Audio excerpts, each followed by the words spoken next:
Good evening, good morning, good afternoon, wherever you are. Welcome to this week's Zen and Zazen class on Mondays. Today I will talk about Sawaki Roshi's quotes from this book to you, but before that, as always, let's sit together for half an hour.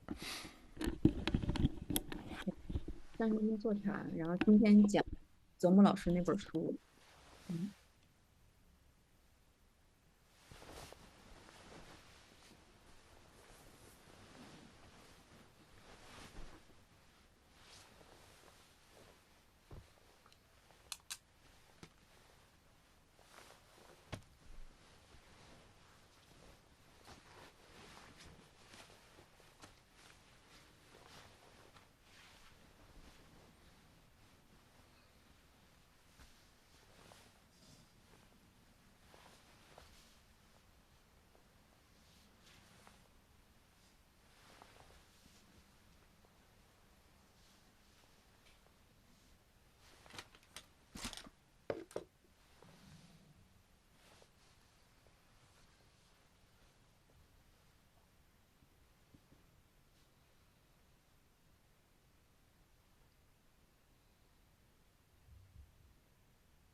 Thank you for joining. So today I want to talk about Sawaki Roshi's To You.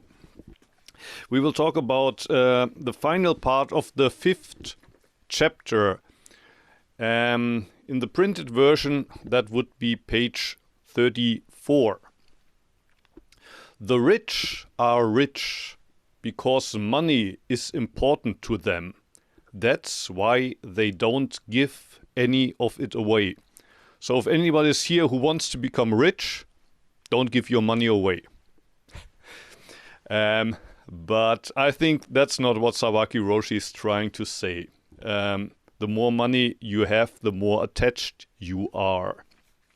And that's not only about material possessions. That's what he says in the next quote.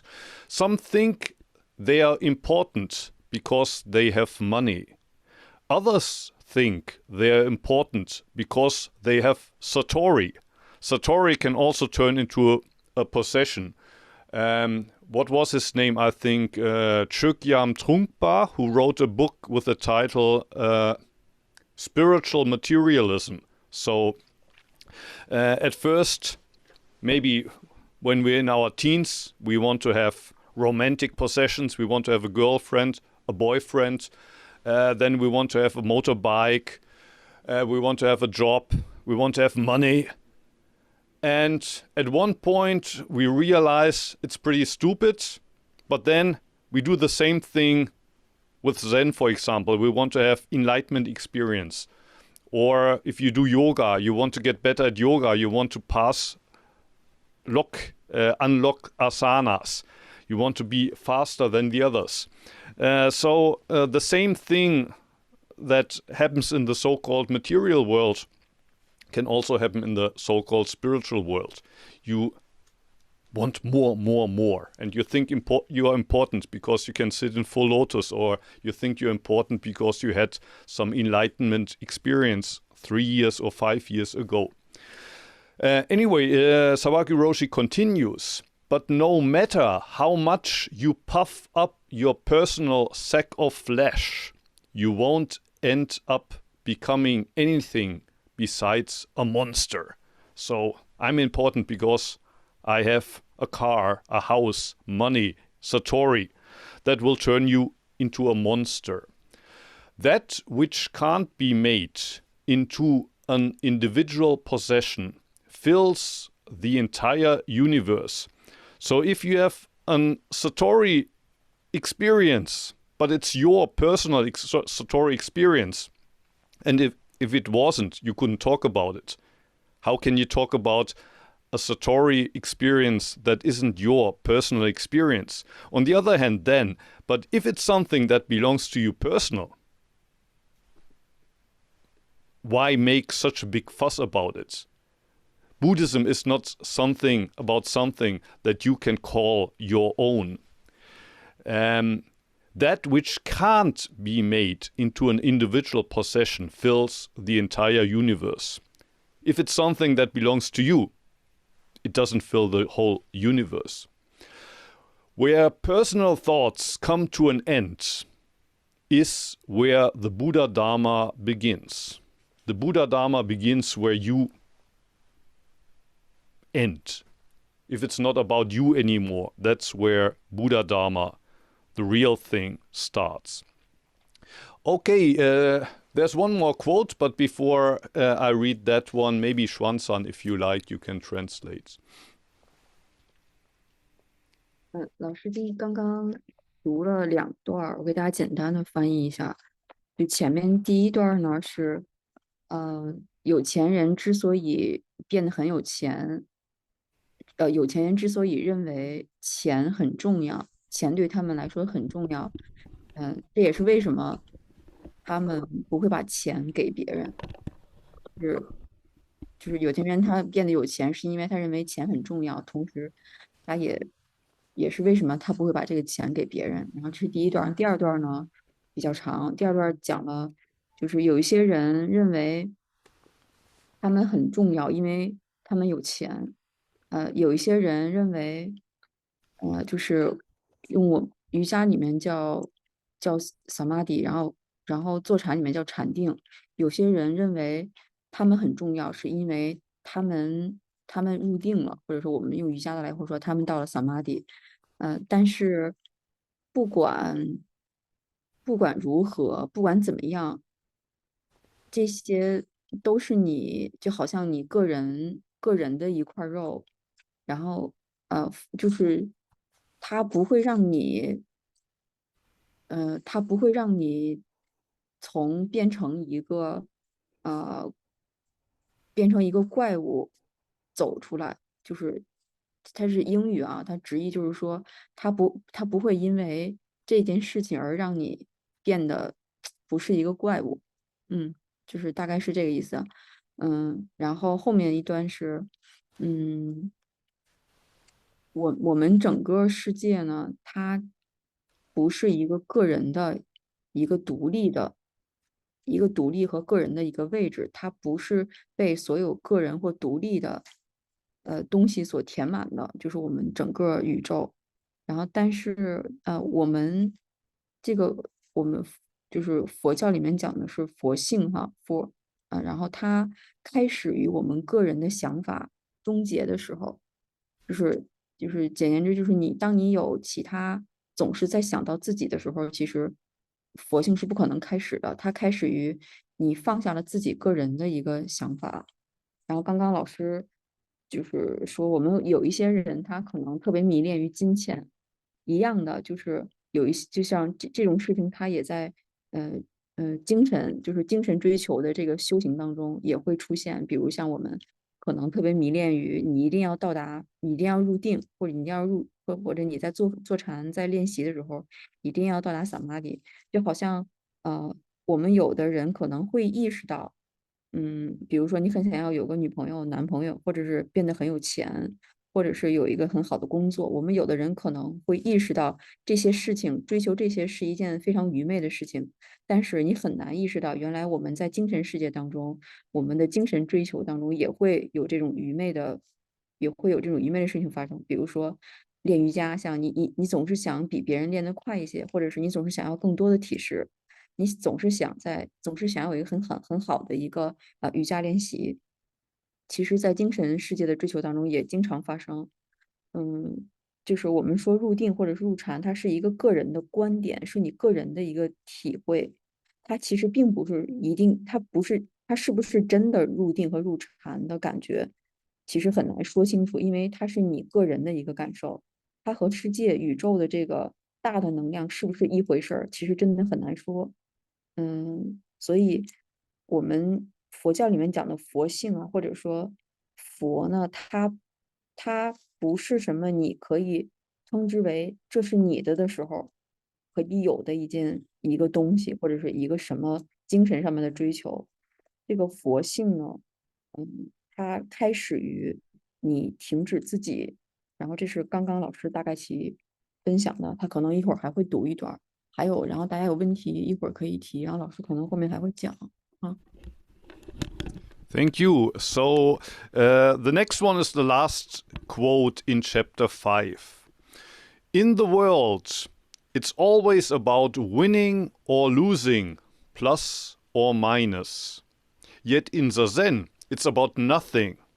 It's good for nothing. That's why it is the greatest and most all-inclusive thing there is.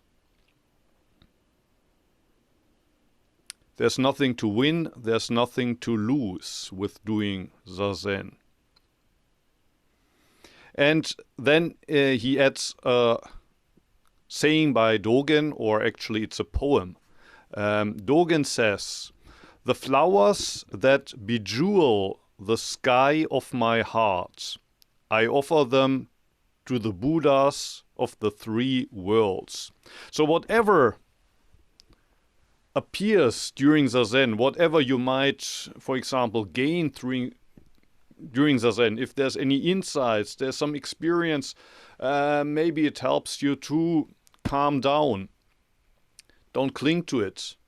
Offer your practice to the whole universe.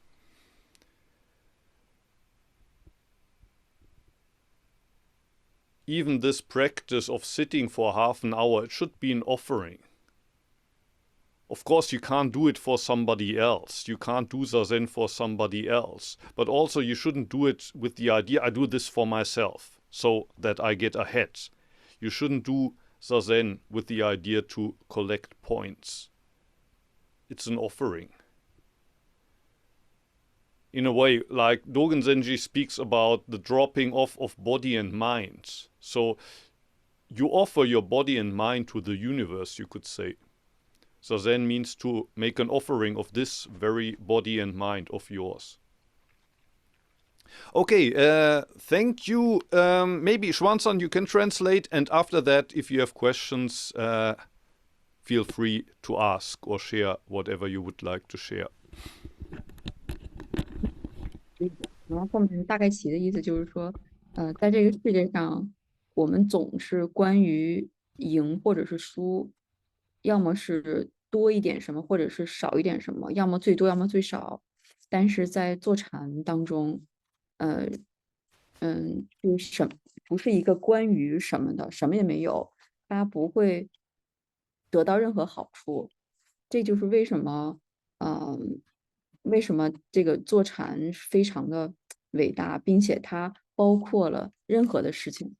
然后道元禅师经常说，这个花儿，这些花朵呢，就好像他就是心中天上的这个宝石一样。我奉献，我把佛，我把他们奉献给佛的三个世界。对，老师刚才说，其实坐禅呢，它不是一个关于输或者是赢的，因为坐禅其实它是一个体会，这个体会可能会帮助你，让你的精神世界让你更加的冷静，或者是你有一个很好的体会。但其实坐禅它并不是为了自己，它是一个奉献。坐禅并不是为了自己感受好，也不是为了能够让我得到什么提高，或者是它只是一个对你来说的一个体会。但其实坐禅它是一个奉献，它是你对这个世界、对这个整个宇宙能量、对世界万物的一个奉献。就是我们不要认为坐禅它其实是为了你个人。然后大家有问题有分享可以跟老师提啊。Thank you. So we still have some time for questions. If there's anything you would like to ask or share. I think there's a Chinese comment in the chat, but I can't read that. Is it a question? It's just sharing wisdom. You recognize your spirit words. You want it more. It's more difficult than you notice. You want more money. You want more reality life stuff. Yes. That's more that's a wisdom. My student. Yes. Yeah, if you have any questions, anything you would like to share, feel free to do so. Either raise your hand or unmute yourself directly and speak. Or you can also use the chat function if you're too shy and write something into the chat function. Bernal, please. Yeah, about the greed of a spiritual practice, I read recently a text from, I think it was Kosho Chiyama, when he said that we need the three poisons, greed, anger, and ignorance, as a fuel to practice. So it's like a paradox. So yeah, I don't know what you think about that. Like, in order to get rid of greed, we need to be greedy. I just been wandering around that paradox. I don't remember reading that in a book by Uchiyama Roshi, so I'm not sure if it's really from him, but I could imagine that somebody would say that in the end, it's about letting go of everything, especially when we talk about greed, anger, ignorance. We want to drop those. But it's not enough to just sit back on the couch and hope that one day that stuff will drop. So you have to have this paradoxical, wish that you can let go. Of course, letting go is not something you can make. So you can't force yourself to let go. But you need some kind of aspiration towards the way. For example, in Japanese, there's this word bodaishin or hotsubodaishin, arousing that aspiration. Like aspiration for the way, aspiration for enlightenment would be one possible translation. And as long as you aspire for it, you don't get there because you think it's outside. But if you don't aspire for it, you won't get there. So paradoxically, you have to have this wish or desire. So you were talking about greed. You need to have greed to get rid of greed. Otherwise, you will never get rid of greed. But as long as you're greedy for liberation, you're greedy for satori, you also don't get there. So, yeah, it's a dilemma. Actually, it was Okamura. Now that I remember. I see. Yeah. So a student of Uchiyama. Yeah. Yeah. Thank you. Yeah. So what should you do? What should you do? If you're greedy, you're greedy. If you're not greedy, you won't get anywhere. So it's. But at the same time, it makes a lot of sense, right? Like yes. If you're hungry, yes, you need to eat. Like it's super logical. Like yes. End of discussion, but it can also be very like paradoxical. Yes. Yeah, it's a little bit like a snake biting its own tail. But on the other hand, the snake has to bite its tail to realize, oh, I'm biting my own tail. But if you don't bite the tail, you don't realize that you're already there. That there was no reason to be greedy in the first place because you already had everything you need. But without the greed, you don't get to that realization. We have to bite in the apple to realize we've always been in Garden Eden. We have to be, expelled from Garden Eden and then later realize, but even what I thought is outside Garden Eden, it's still Garden Eden. I'm still in Garden Eden. But without biting into the apple, you don't have that realization. You have to fall into ignorance to wake up to ignorance. Yes, anything else you would like to ask or share? Eugene, please. Thank you. I would like just to share, I think many of us have seen a lot of movies dedicated to the topic of Buddhism, of the Zen Buddhism, and me as well. But recently I saw a movie that I think in some way stands apart from all the others. And I just recommend anyone who is interested in this topic to take a look at this movie. And I would really wonder, Muho, what would you say about this one? It's the German movie from 1999. It's called Enlightenment Guaranteed.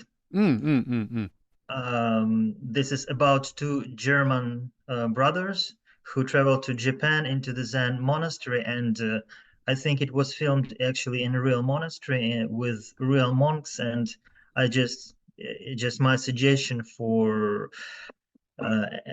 people who are interested in this topic to take a look at this movie. I think it's very interesting and unique in some sort. Yeah, thank you. Yeah, it's a funny comedy, and it's also an important movie in that it makes light of enlightenment. people have this big idea of enlightenment, but it's quite some time ago that I saw that movie, but I think it's both funny, and also in a way you could say it's an important movie.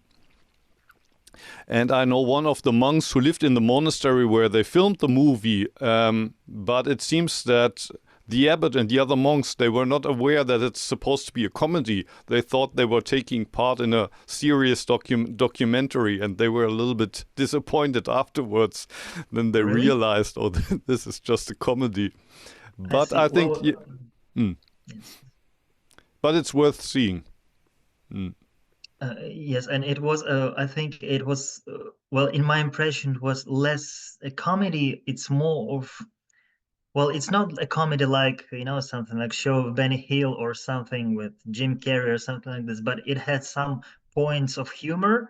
But overall, I think it was very, I don't know, impression was not like an impression of comedy, but impression of like, they showed the like real streets, real Zen monastery in Japan. It was all real, so to say. So it gives you the taste of the how it really looks, because many movies, I think they have tendency to romanticize or to idealize many things that are in reality are much more down to earth, much more mundane, so to say. Yes. And I mean, it's also a movie about letting go. In the beginning, it starts with this kind of, the two German brothers, or they're not brothers, I think they're friends or whatever. They have this romantic idea of Zen. They have their small mini Zen garden on the table. One of the friends think it's an ashtray. And they have this big idea of what Zen is supposed to be. And they get disappointed, but that disappointment is their awakening, so to speak. Any other questions? Anything else you would like to share? Hi, I thought of a question. Yes. When you were talking earlier about kind of how the practice can kind of lose its meaning or turn into something where you're trying to get something, or you can kind of spoil the practice. So like if you're doing the same, like an intense practice, like an Antaiji every day, and then maybe for a few months or a year, like someone's really enjoying the practice, and then, but they're going in to this practice for a very long time, and then they might kind of like, it might change into something bad. And so it seems like you should try to keep it fresh somehow. Do you have any suggestions on how you can keep it fresh and keep it from turning back into a game or turning into something bad?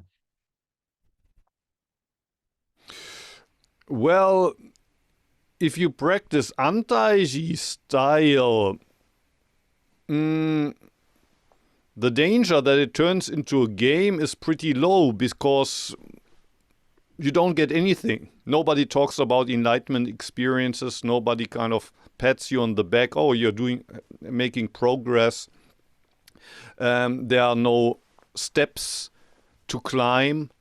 But in the Antaiji style of practice, it's more of a danger of kind of, it becomes a routine. You do your daily Zazen because you don't know why, it's good for nothing, but everybody does it. Sawaki Roshi did it, Uchiyama Roshi did it. It becomes a kind of a routine, and it's not fresh anymore, as you said. And in other practices, maybe there's more of a danger that you get attached to your progress. It becomes a game. Now I'm here, and next year I want to be there. Either way, to keep it fresh, one way is to ask yourself, what am I doing here in the first place? What am I doing here? When you sit, for example, Antaiji style, you're just sitting. But what am I doing here? I could use my time to work. I could use my time to care for my family. I could use my time to watch Netflix movies, but I sit here on Mondays, for example, staring at the wall for 30 minutes. What is that? Why am I doing that? And from my experience, in the beginning you don't know. After 3 years you don't know. And even after 10 years, you don't really know what you're doing there. Maybe you have some answer. It helps you to calm down. You're quitting the game. That would be my metaphor. I'm quitting the game. And then it helps me to play in a more playful way when I join again. But those are all explanations. When you're really sitting there, you don't know what you're doing. And if you kind of face that fact, I'm sitting here every week, this 30 minutes, and maybe you sit daily. What am I doing here? What is this time? That helps you to keep it fresh. Or that's, I think, what Shunryu Suzuki calls beginner's minds. You realize, I don't know. Even after 10 years of practice, I'm not an expert. I have no idea what I'm doing here. I haven't gained anything. That's the great thing of the Sawaki Roshi style Zen, that he takes you that illusion. He robs this illusion that you're making progress. You understand better and better. There's nothing to understand, but that's when you realize I haven't understood anything even after all these years. That helps to keep it fresh, I would say. That helps you to keep the beginner's mind. Julian is raising his hand. Julian, please. Yeah, just amplifying that. Norman Fisher, who I really like listening to, he was saying the other day in a podcast, he's been sitting for 30 or 40 years. And he just realized, when he gives instructions to someone on their very first day of sitting, they're as good as him. Yes. It's just the same, whether it's day one or day, year 30, year 40. I just thought it was a really nice way of thinking about it. There's a chat. Is he saying not to take life so seriously and therefore not taking people so seriously? Are you talking about Sawaki Roshi here?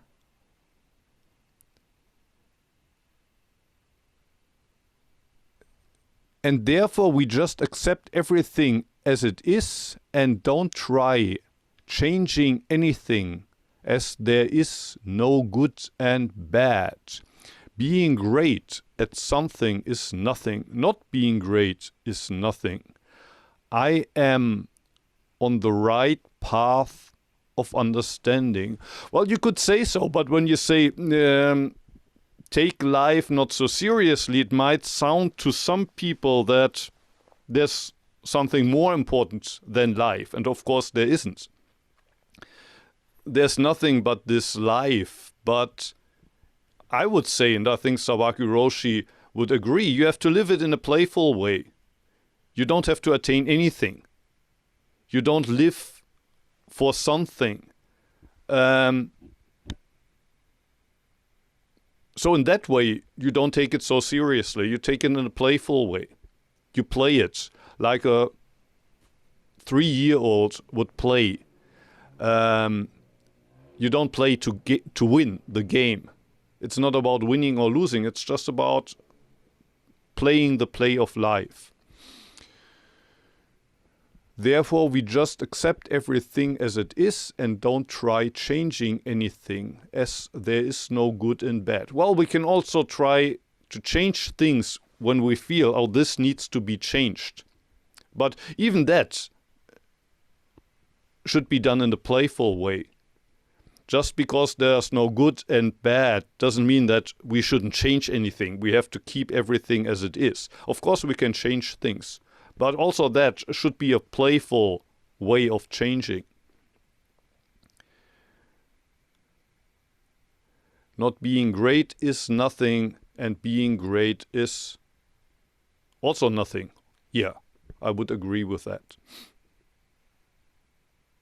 But sometimes people that have studied Buddhism and heard that, for example, enlightenment means to awaken to the way things are, they presume that we're not supposed to change the way things are. And I would say, well, our impulse to change things is also part of the way things are. The universe is just the way it is, but that doesn't mean that the universe wouldn't change. The universe is always changing, and we are part of this change. So practicing Zen doesn't mean to tell ourselves we're not supposed to change anything. I'm not supposed to change my life. I'm not supposed to change the world. Of course you can change, but do it in a playful way. And don't expect that everything will develop the way you want it to develop. Because there are a lot of other people around us, and maybe they want their lives not to be changed, or they want other changes to occur. But yeah, I think changing is also part of life. We will change, and we can also change ourselves and the world. That's also part of the practice.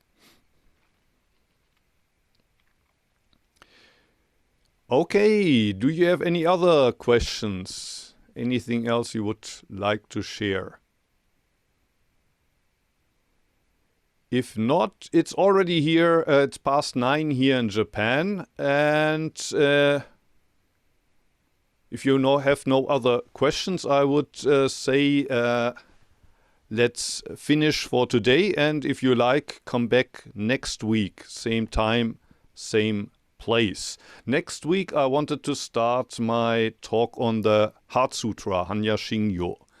I have to prepare for that, but hopefully, yeah, there's something I can say about it. So thank you for joining. Thank you, Xuan-san, for hosting us, and have a nice week. Hope to see you again. Thank you, everyone.